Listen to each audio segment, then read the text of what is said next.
আগে বিএনপির চেয়ারম্যান এবং বর্তমান গণপ্রজাতন্ত্রী বাংলাদেশ সরকারের মাননীয় প্রধানমন্ত্রী জনাব তারেক রহমান আমাদের সামনে বলেছেন এবং তিনি যখন দীর্ঘ 17 বছর পর 25শে ডিসেম্বর বাংলাদেশে পা রেখেছিলেন, আপনারা সেদিন তার বক্তব্য শুনেছেন। তিনি বলেছিলেন, I have a plan for the people, for the country. অনেকে এই বিষয়টা হয়তো ওইভাবে উপলব্ধি করতে পারে নাই, হয়তো ভেবেছে জাস্ট এটা একটা কথার কথা কিংবা রাজনৈতিক নেতৃবৃন্দের একটা ভাষণের অংশ।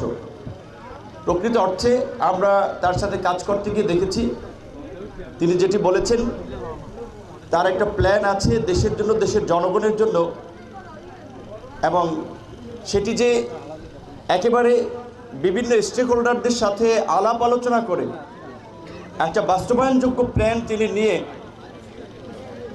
দেশে পা রেখেছিলেন এবং নির্বাচনে বিজয়ী হওয়ায় আপনারা দেখেছেন যেটা বলেছে যে ভোটের কালি শুকানোর আগেই নির্বাচনী কমিটমেন্ট বাস্তবায়ন শুরু করে দিয়েছেন।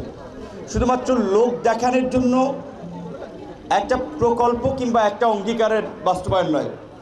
প্রথমেই আপনারা দেখেছেন যারা কটাক্ষ করেছে যে রাখ তোর ফ্যামিলি কার্ড লোকজন বুঝে না, এটা দিয়ে কিচ্ছু হবে না। কিন্তু আপনারা দেখেছেন এখন যখন ফ্যামিলি কার্ডের বাস্তবায়ন হচ্ছে, যখন আমাদের নারীরা, আমাদের মায়েরা, আমাদের বোনেরা সংসার পরিচালনার জন্য 2500 টাকা সে পাচ্ছে, তখন পরিবারে কিন্তু তার একটা